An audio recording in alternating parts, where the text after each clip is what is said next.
and not at all what I anticipated. But Mm-hmm.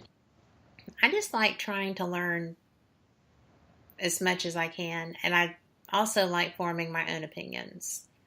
So I don't generally take someone else's that strongly into account when it's something like that. Well, and one of the things that I found is that books that are written prior to, I'm going to say 1930s, so late 1800s, early 1900s, um, they just kind of tell you the information. Now, it's also during the period of like the European expansion, Mm-hmm. going into New Zealand, or even if I can find books that are, the Spanish chroniclers. I mean, that's where I like to look for my source information, is as close to the mouth as possible.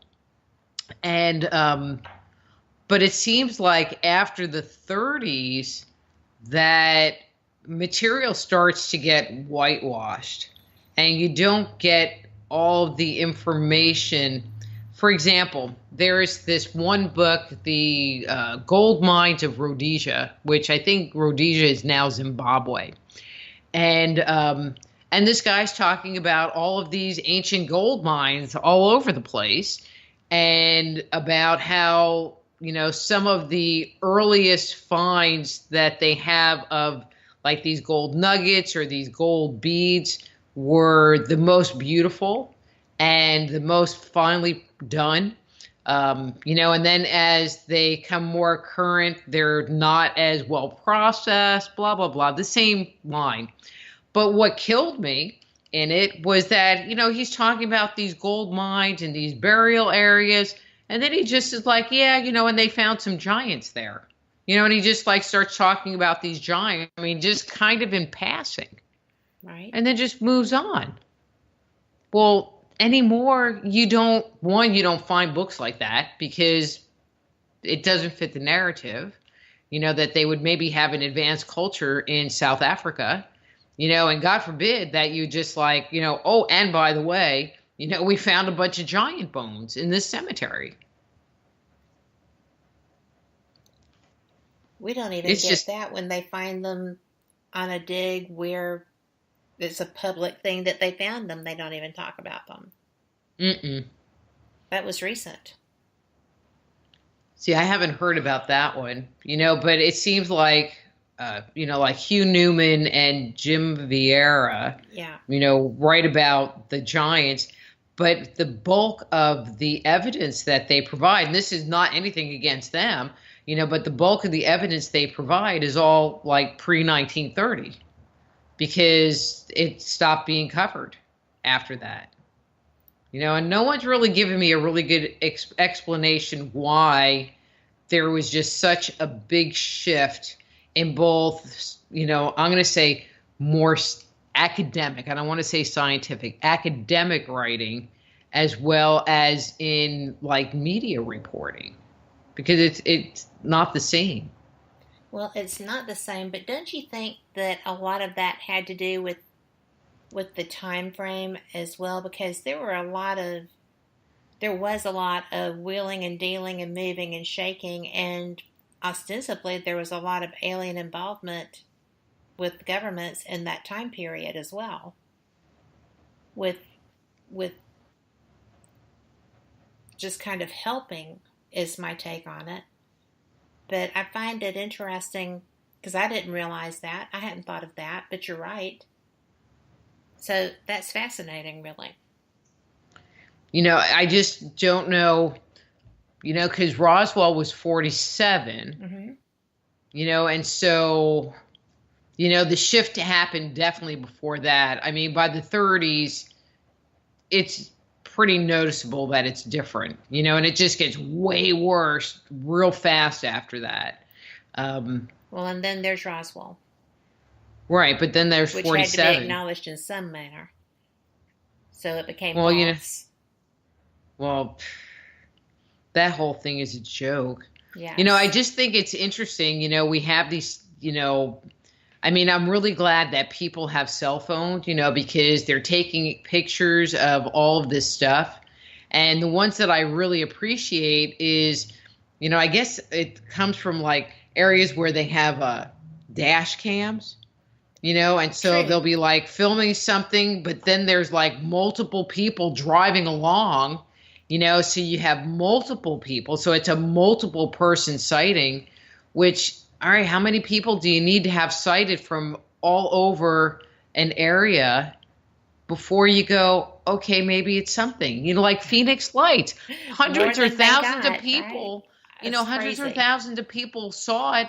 They filmed it, but it was, our imagination, it was just flares, which it so wasn't flares. Well, I mean, that is just that just gets on my last nerve too. Because when I have a place at the beach, when I am out on the sand, oftentimes people are doing a memorial or a wedding, and they fire up the Chinese lanterns and let them go.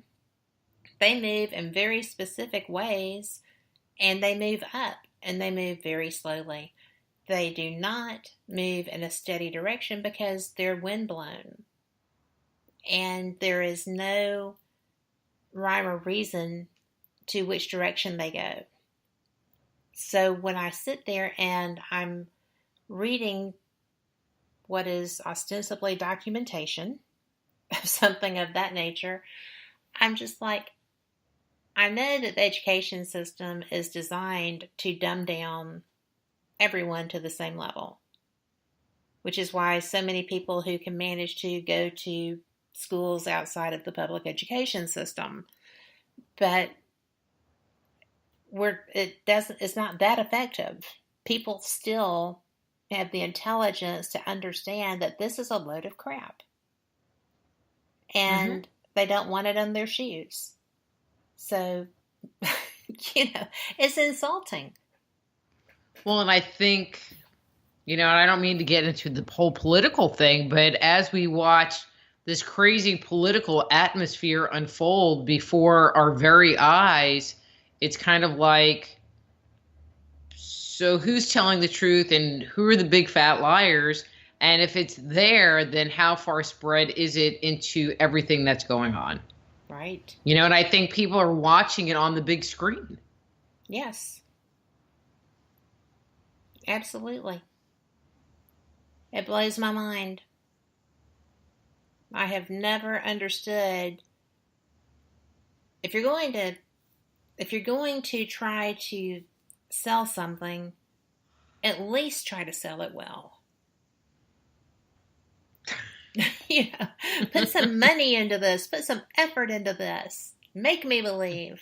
It's just so bizarre that there's really, I mean, they don't even try Mm-mm. other than to mock and ridicule anyone who comes forward and says that they experienced something. Mm-hmm. And people, excuse me, people are used to that now. Well, and it seems like, that's how they control everything is by, you know, it used to be that scientists were supposed to look at things that were unexplained, and their job was to find answers to this unexplained thing. I thought that's what science was about, Well, but science it doesn't is, seem but that way. You this isn't know, science. This is an agenda.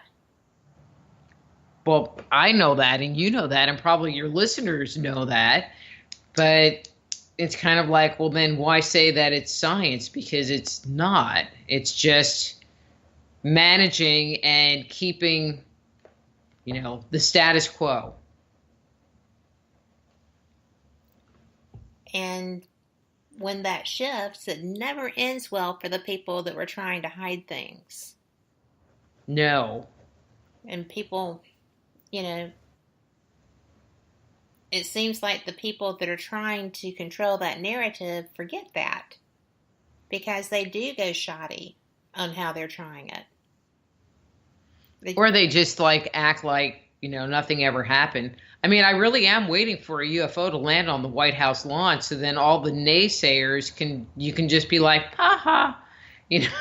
I mean, what are they going to do? They're going to start yelling CGI like they do with paranormal evidence. Ew. But there's a very interesting book written by a friend of mine, Ray Davis. It's called, what's the first name? Anunnaki Awakening? Oh dear. But it's part of a trilogy. He's got the second book about to come out, but in this instance, his protagonist is a White House reporter, part of the press pool, and she is communicated with by an Anunnaki. And the whole concept blew my mind the first time that I got involved with reading that book. And now my toes are tapping, waiting on the next one, and he gets nervous when I say that because he knows that I'm serious. I want that book. So it is Anunnaki Awakening is the first one. Revelation. Anunnaki Awakening Revelation. And it is, it lands on, it shows up. There's no doubt. But it's all being sold as garbage. And she's like, no, this isn't garbage. And the whole thing is really an interesting read because it's what happens when they do show up on the White House lawn. Mm-hmm. And you have a reporter that goes rogue because she's communicating with them. And it's just a neat concept, but, I can actually... Sounds like it makes you think. It does make you think. Because I was not very familiar with, beyond the obvious light reading and researching, not getting really into it, with the Anunnaki. Mm-hmm. And I read that book, and he went into great detail with, the correct names, with the governing family and that type of thing, and all kinds of information. And I was reading that, and I thought, oh, I have got to learn more about this, because I knew that was a pretty hot topic, and from Sitchin on. So I thought, well, and then I started really working on that, and mind blown. And with that, we are at 43 minutes after the hour, so we're going to take a 2-minute break. We'll be right back.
Listening to WBHM Digital Broadcasting, the best in paranormal talk, only on Paranormal Experienced Radio. broadcasting live out of Birmingham, Alabama. You are back with Paranormal Experience Radio. I'm